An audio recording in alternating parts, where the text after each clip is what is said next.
This is the Brave New Coin Crypto Conversation, hosted by Andy Pickering. Hi everyone, Andy Pickering here. I'm your host and welcome to the Crypto Conversation, a Brave New Coin podcast where we talk to the people building the future in the Bitcoin, blockchain and cryptocurrency space. My guests today are Derek Handley and Thanasi Delos. Derek and Thanasi, I hope I've got that name right, are two of the people guiding the new Aera Force DAO, which is a collaboration with Aera VC and the DreamDAO. Welcome to the show, gentlemen. Hello. Thanks for having us. All right, now you guys are both, super interesting people with super interesting backgrounds in your own right. So I think we'll do what we usually do at the start here, which is just get you both to quickly introduce yourself. We'll start with you, Derek, because a lot of listeners will probably know who you are, but please refresh their memories. Okay, I'll give it a crack. So my name is Derek Handley. At the moment, I'm based in Auckland, New Zealand. Right now, I'm building and steering Aera VC, which is a climate tech venture fund that's been investing in early stage climate ventures all around the world for the last 5 or 6 years. And before that, I've just spent a lot of time building startups from New Zealand, and most recently, the last decade or so, living in New York, building company builders, and mostly focus on sustainability and climate issues. In between those two, I spent a few years working with Richard Branson, building a climate and sustainability leadership nonprofit, which kind of became my baptism by fire of, transitioning from just startup and innovation through to innovation towards impact and sustainability. So those are some of the highlights. Been back home in New Zealand for a couple of years, and Aera Force DAO is, a new dipping the toe into how does climate collide and intersect with crypto. That's Derek, you're a hard act to follow always. My name is Thanasi. I'm 19. I'm based in New York City, co-founder of Civics Unplugged and the DreamDAO, which is one of crypto's first native philanthropic organizations helping young people learn about Web3 and build for social impact. I'm a National Geographic Young Explorer, so a lot of my focus has been in sustainability and how over the next decade we use new tools, new educational models to get people really excited about conserving the planet. I'm a Friends with Benefits fellow.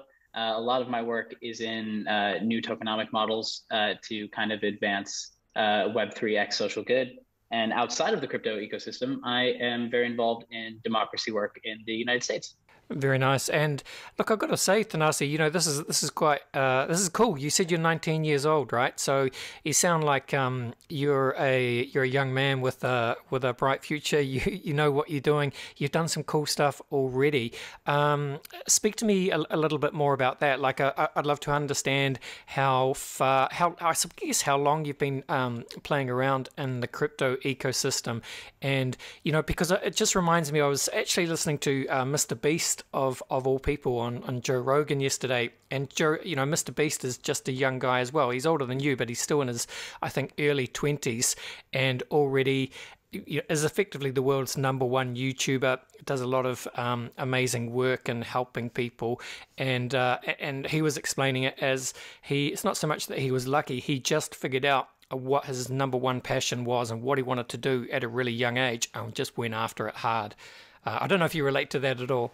Yeah, I mean, I think the one biggest thing I've learned working with kids my age and just being a member of Gen Z is that we are very native to a lot of this new technology and new organizing structures, right? DAOs, crypto, tokenomics, even just using Discord to talk with our friends outside of crypto. And so I started when I was 16. I co-founded Civics Unplugged with another one of the Aera Force co-founders, Josh Thompson, because I personally didn't have an avenue inside of school or outside of school to pursue my own passion. And I knew that I really loved building community, and I really loved civics, and I loved helping other kids. And so Civics Unplugged kind of was this my own baptism by fire, to use Derek's reference, of starting a company when I was still in high school. I really didn't go to school. I just focused full time on the nonprofit. And through that, I learned a lot about crypto and ended up saying, okay, I've made some really nice investments. I feel like I'm really confident that this is the direction I want to send my life. And so I ended up not going to college after graduating high school to focus full time on building in the nonprofit and in the crypto space. And so the first The first thing after learning for about 2.5 years, participating in DAOs, trying to figure out the world that I still don't understand, I don't think anyone does, was the DreamDAO, because it took me 2 years and a whole lot of lost Ethereum to understand how crypto worked and how the ecosystem worked. And I realized that if we can onboard a ton of people my age and younger into the space in a really safe way and get them oriented towards social good and impact instead of just yield farming and making a ton of money, we could do a lot of good for both the Web3 ecosystem, but the world as a whole. I think if we're not using the technology, what I realize is that if we're not using the technology for good, Web3 has really failed in its promise for the globe. And so that's kind of where a lot of my passion currently lies. But yeah, I definitely relate to what Mr. B said. I think for a lot of kids my age, crypto is that passion point that they're using to jump off into different ways of growth outside of college, outside of traditional school, stuff like that. Awesome. And yeah, I mean, Derek, I don't know who kind of instigated the partnership between your two different organizations or personalities or individuals, however you guys like to frame it. But Derek, it's probably, looking at it now, I can see that it's actually a smart move to work or effectively team up and partner with someone like Thanasi, who is so representative of I guess the younger generation, Gen Z, crypto native generation. And if, we are going to leverage, the different technologies in Web3 to do some social good, to help address some of the climate problems, then you really have to engage that younger generation. So this looks like a smart play, Derek. Yeah, I mean, it's also, I think kind of it's necessary because the way it works is just so different, and it's all such a huge education. For me, it has been, Thanasi didn't really speak to another organization that he's a part of with Josh, which is Gotham Labs, which is essentially their incubator for spinning up different projects. So it's really the partnership between Gotham Labs and Aera VC that's spun up the DAO, and DreamDAO was a project from Gotham. So to be partnering with the crew that are spinning up really interesting things in the Web3 space is, as you said, I think it's sensible, it's clever. Also, it's like a way of learning. And one of our visions is to see how these two worlds collide, because the normal traditional offline venture capital structure is very foreign to a DAO type investing vehicle or anything to do with native crypto. And you see the battle going on between Jack Dorsey and Mark Andreessen, this dialogue between how does venture play with crypto and is it good or is it bad? What we're doing with Aera Force DAO is kind of something that's an experiment right in the middle, where we're bringing knowledge, experience, and understanding from traditional and native crypto and building something new. And I think that's really not only exciting and learning a lot, but it's really fun to try and mix it. It's messy, it's explorative, but I think it's at the frontier of a new world. And how does that link happen? Well, Josh is also a venture partner in the core fund. He's been in the blockchain world for a long time. I met him when I was in New York. I was helping build a company builder called Human Ventures. In 2017, we identified, maybe we should be seeding and building things in crypto. So Josh led a part of that company's spinoff called Onward Labs, which was also incubating blockchain-related projects a few years ago. So it's kind of gone full circle, and I feel really in an exciting place at the moment. I just want to pull on a thread that Derek was talking about the experiments that are kind of happening here. I think there's two major ones, right? The first one is, how do you build a true venture model using DAOs as an underlying tool, using DAO tooling as an underlying, like a foundational piece, but not going full syndicate model where you're just investing in tokens and you're kind of like going around a lot of legal structures that have either been defined or not defined, and you're playing in a gray area. I think Aera Force is a really big experiment in, our investors are all accredited investors, but it's very easy for them to move capital into the fund. It's very easy for them to become accredited through our partner. It's very easy for them to exit positions through the NFTs. There's a lot of experiments down the line of how does a VC style fund look like if someone can exit liquidity earlier because their liquidity is represented through a token, right? That's the whole experiment, is decentralized venture. And then the other experiment that I'm really interested in, and why I'm super passionate about Aera Force's investment thesis as a whole, is that I think cryptocurrency and the technology has the potential to provide underlying value to preserving the planet and to building a really bright and beautiful future. outside of blockchain, I don't really know any other technologies that can incentivize a massive amount of users to preserve the planet financially. And I think it's probably one of our only chances in aligning the financial incentives of large corporations and individuals with the incentives of our planet. And that's kind of the space we want to play as well. So we're experimenting with that really emerging idea of incentive alignment around sustainability and the future of our planet.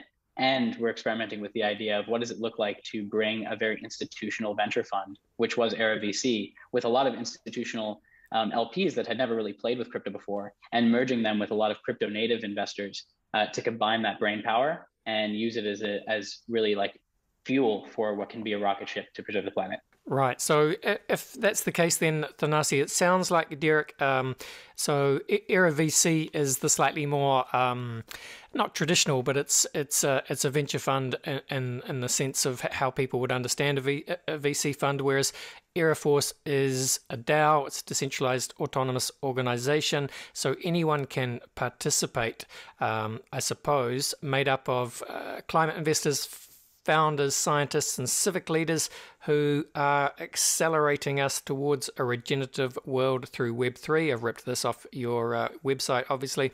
And it says Aera Force has formed a 2,000 ETH syndicate and community to engage the world on our mission to back iconic ideas and teams that are building a brighter future. So, Derek, talk me through a little bit of the background to what that means. So you say there's a 2,000 ETH syndicate. Is that capital that's already come in, or is that the capital that people can effectively contribute to when they decide to invest in the DAO?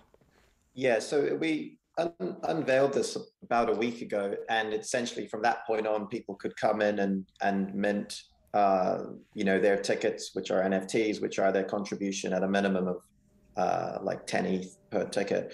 So that's begun, and now people are coming through that process. Some are known to us and that we brought in, and some we're hand-holding into it because they're from the more traditional finance world and they're excited to learn in a more guided fashion. And then others are going to be, strangers. But as Thanasi said, we have got the process in place such that they do have to be accredited, right? It is an investment. So you mint your ticket, you then go through a process which is super simple. It's like 5 to 7 minutes, but you are connected with a lawyer. It's all done virtually. You provide some information and then you become an accredited investor, and then your Ethereum is unlocked and released into the DAO. So that's how it works. It's underway at the moment. So it's kind of like a live project. It's obviously admittedly quite small and constrained. As we've talked about, this is a learning experience as much as everything else. But also the space is quite new, the space of how regenerative finance or climate finance is intersecting with blockchain and Web3.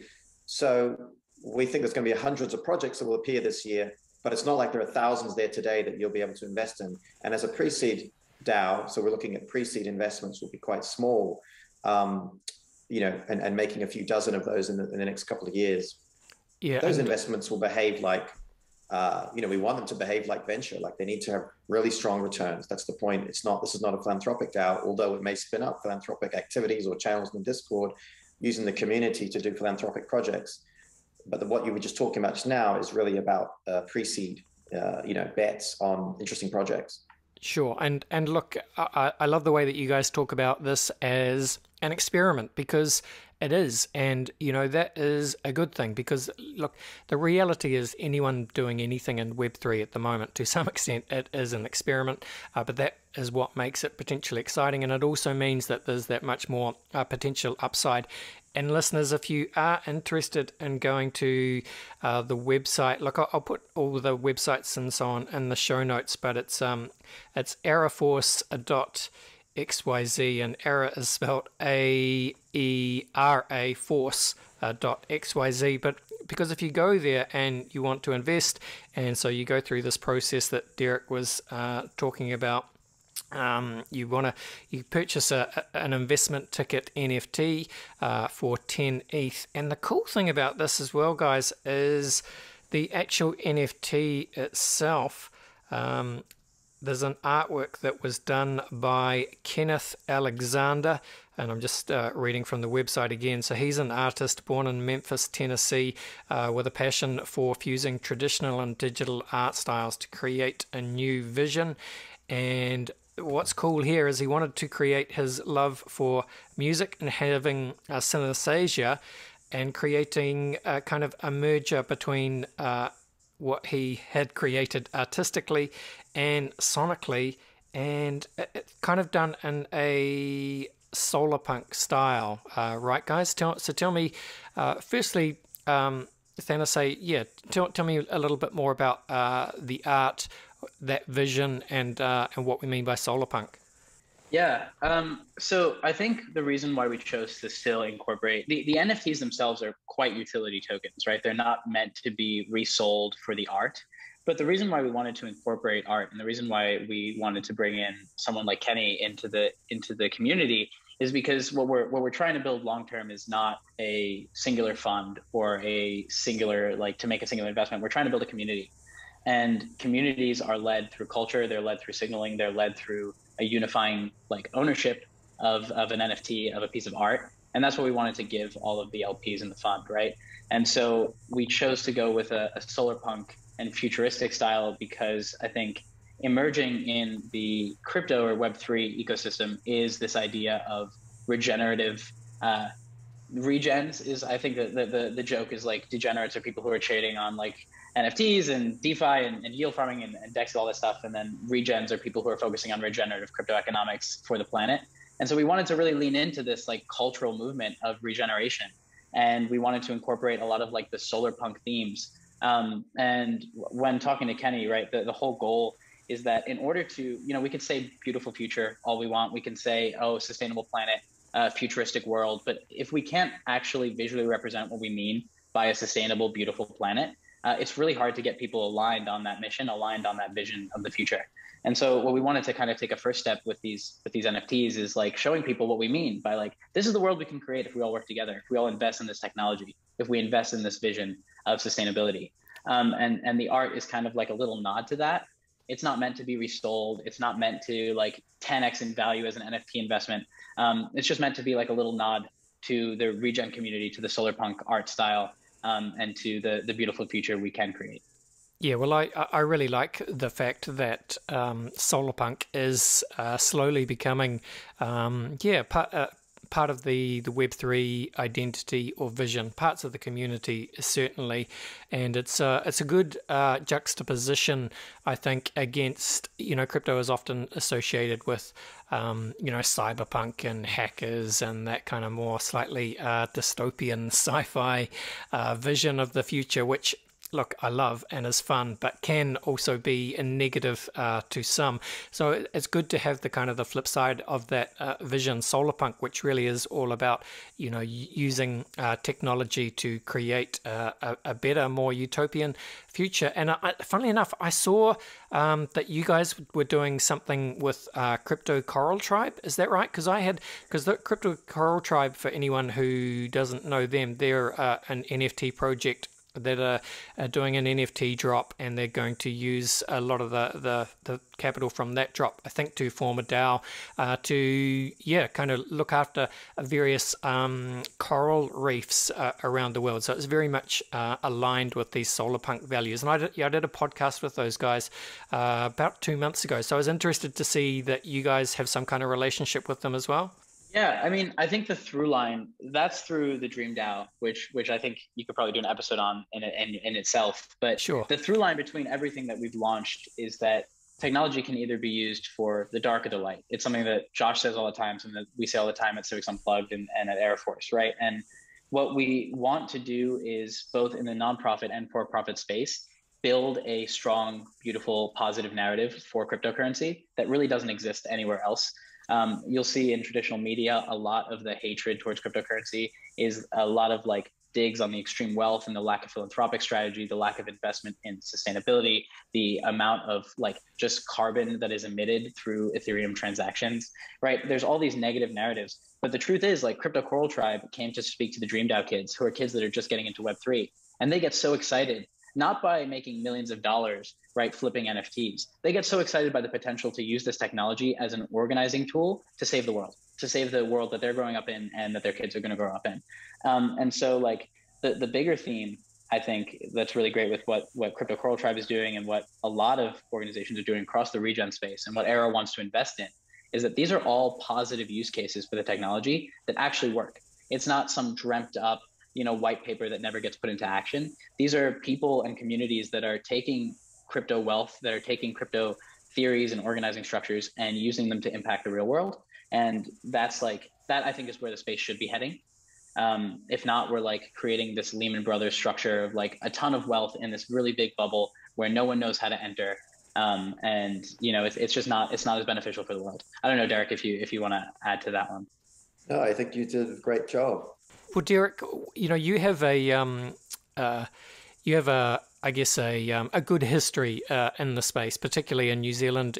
Everyone knows who you are and what you've done. They might not know that you're so interested in Web3 now and kind of moving into that space. So what would you say to people around the world that are kind of that might have heard people talk about Web3, that they would have heard the dialogue about metaverse that's kind of penetrated the mainstream now, and if they're looking to places to invest, they might see your name and think, oh well, if Derek's dipping his toes into this space, perhaps it's worth looking at. What would you say to those kind of, I guess I'm talking about tech investors or just investors in general, but from they're not really they're from outside of crypto? I think it's taken me 4-something years, right? We spoke about the first time I really was engaging with this was at the peak of the wrong time, 2017-18, which you learned a whole set of other lessons. But what happened was, I've got excited and interested in this space a couple of times over the last few years, and then I've let it wane, and then I focus on my other things. And what I've learned is that you really have to be not day in, day out, but every week in, week out, committed to learning and being a part of what's happening. It moves so quickly that you can't just kind of pop in and out every kind of 6 months. But when you do that, or at least when I did that, I really got to grips with peeling back all the different layers and really getting conviction that this does and will change the entire way commerce and the economy will work. Like, I'm not really, maybe a couple of years ago, I wasn't really anywhere near that because I was at the surface, where I think a lot of people still are, Bitcoin, Ethereum, buying and selling and investing in the top level coins. But when you keep peeling all the way back, and you see this transition to an economy of value or a technology of value, when the penny drops that you realize it is the third evolution of the internet, then you realize over the next 10, 20, 30 years, there will be $100 billion, $1 trillion built on rewiring the way digital technologies underpin society and the economy. So if you're an investor and you're interested in that, if you're interested in the way the future changes, like say going back to the mid-90s, if you were someone who thought, oh, the internet will change the way things are done, I'm going to be a part of that.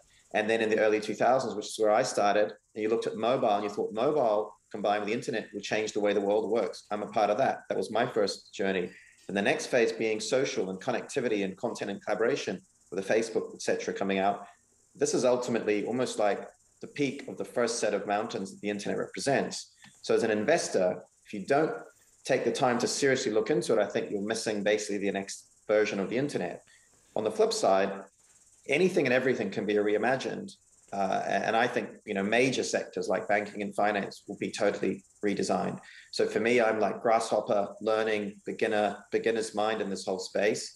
I think you have to have it for quite a long time, maybe perpetually, because it's so interesting and evolves in so many different directions.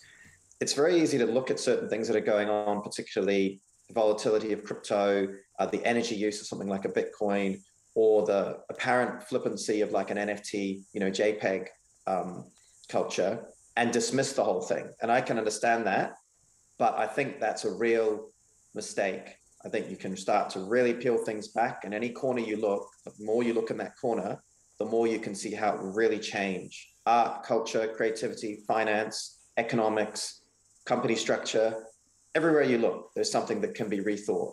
So if that's not like an advocate or advocacy statement for where this could be. I think, I don't know if I could do a better job. Yeah, very nicely said, Derek. I enjoyed that. Gentlemen, I feel like this feels like a nice place to go to a very quick break, and then I think what we'll do is we'll come back and we'll have some fun. We'll do the very famous crypto conversation hot take round, and with you two involved, I think it'll be a good one. All right, we'll be back in 1 second. In today's crypto market, the team at Brave New Coin are the sector's leading builders of custom crypto indices. BNC's powerful indexing engine draws on Brave New Coin's premium data to calculate high-frequency intraday and end-of-day indices for a wide range of index products. BNC's custom indices help you to gain exposure to the crypto assets class and track your performance against the market without having to become a stock picker. Not sure what you need? A Brave New Coin consultant can help you assess your requirements. Contact BNC today to find out more. All right, we're back. And I'm with Derek Handley and Thanasi Delos. Derek and Thanasi are guiding the new Aera Force DAO, building the future, really, and saving the planet. That's pretty cool. I've enjoyed talking to you gentlemen today, but I need to inform you that I like to finish every Crypto Conversation podcast with a quick round of rapid-fire Crypto Conversation hot takes. Are you up for it? Yes. Let's do it. Let's do it. All right. So I'll just we'll take it in turn, gentlemen. Thanasi, we'll start with you. I think I know what you're going to say here, but the first question is, where would you say that you sit on the Bitcoin maximalist to multi-coin opportunist spectrum? Probably a lot towards the multi-coin opportunist. But I actually think that a lot of the value in blockchain is going to be the just layer one technology that backs a lot of large corporates and financial just like systems. I'm not a big like every app needs to have a coin. I'm not a big every community needs to have a social token. I think that's kind of just the fad now, but like mass adoption, I don't think it makes sense, and I'm not a big, so I don't know where that puts me. Maybe I'm not even on the spectrum. There's my answer for you. I love it. All right, let's go to you, Derek. Derek, what would you say is your firmest conviction crypto opinion? Yeah, we'll transform the future of the internet and commerce. Yep, makes sense. Hey, easy done. Okay. Thanasi, you'll be familiar with, it's an old quote, I think, but Bill Gates famously said that we tend to overestimate what we can accomplish in 2 years and underestimate what we can accomplish in 10 years. So look, if you're 19 years old, cast your mind forward. You'll still be young at 29, but you know, if 10 years in Web3 is probably like, I don't know, 3 centuries and you know, legacy financial time. So in 10 years time, Web3, what does it look like? I think the metaverse is not really a virtual land or like a game or a thing. I think it's like a total integration between like human function and the internet. Just like the internet is surrounded in your everyday life, whether you're using a laptop or not. I think that's what Web3 or maybe even Web4 is in 10 years. It's this merger between consciousness and biology and the internet in almost every sector of society. So that's where I think maybe not in 10 years, but probably in 20, something like that. Absolutely. The singularity is coming.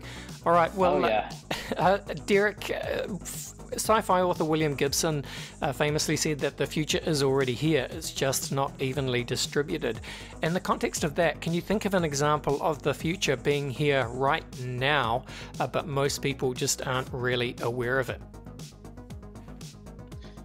Well, I think when you peel back a couple of layers beyond those top, narratives in society of Bitcoin, Ethereum, etc., there's this huge diaspora and distribution of things underneath the surface that are taking place already with crypto. And yeah, I would say the vast majority of people are not aware of it. I mean, if you think about the number of people that are exposed to crypto, the top layer through Coinbase and those kind of things is in the tens, maybe hundreds of millions. The number down below that who have a wallet, like a MetaMask, etc., I think is still in the tens. And basically anyone who's not in that world is not able to expose themselves to the underbelly of where the real creative destruction, exploration is happening. I think that saying that you mentioned has never really been more apt than with crypto, because of the barriers to entry and because of the complexity. Back in the day when you wanted to get a computer and get on the internet, yes, it's a bit of a pain. You go to the store, you buy a modem, you buy a computer, you hook it all up, but it's all doable and easy and you can figure it out. Whereas crypto is like the land of the dark and the blind, leading the blind, and so therefore it creates higher barriers for that gap to be closed. And I think we all want and hope that over the coming years, those gaps continue to be closed. Absolutely. All right. Time to zoom out, time to get a little bit weird for a second. Thanasi, I think this is a good question for you. I'd be fascinated to understand what hopes you hold out for the long-term future of the human race. Do you see dystopia or utopia?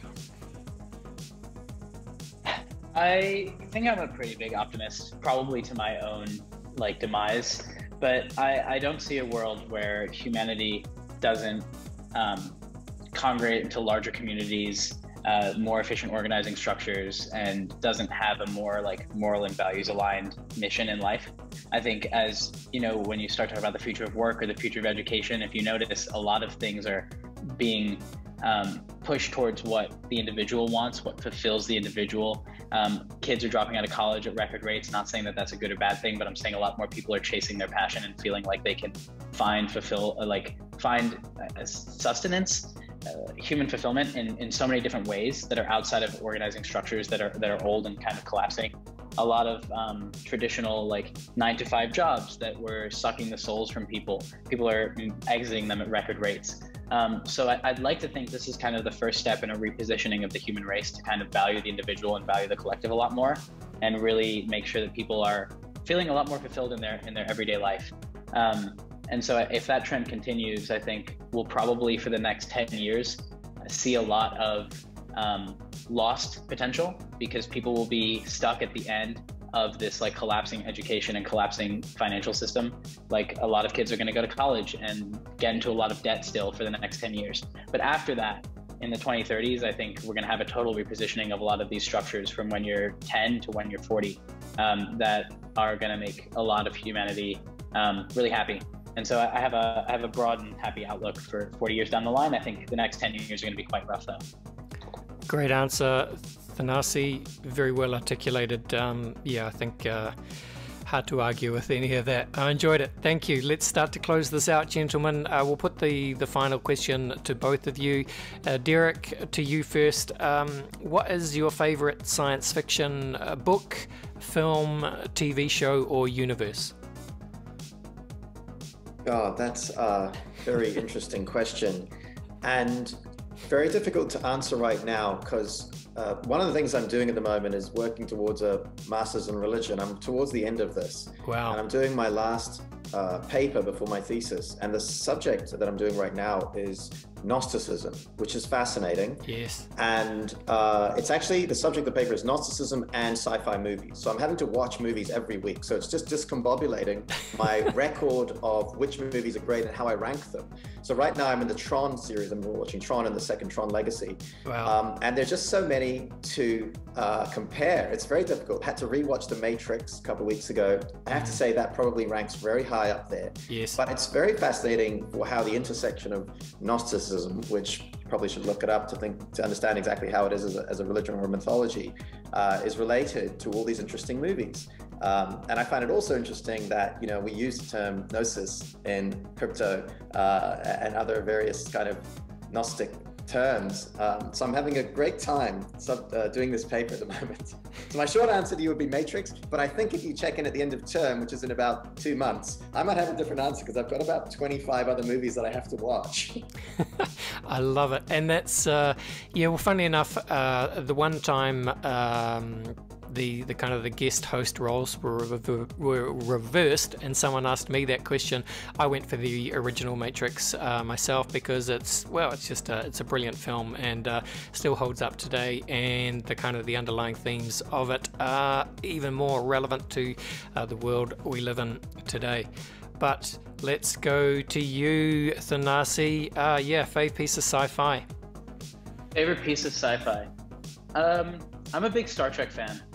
I love every single Star Trek. Probably The Next Generation or Voyager are my two favorites. But my dad actually always used to point out how in the Star Trek universe, they kind of have abolished poverty and hatred and discrimination, and they kind of had a unified world that was all set on exploration.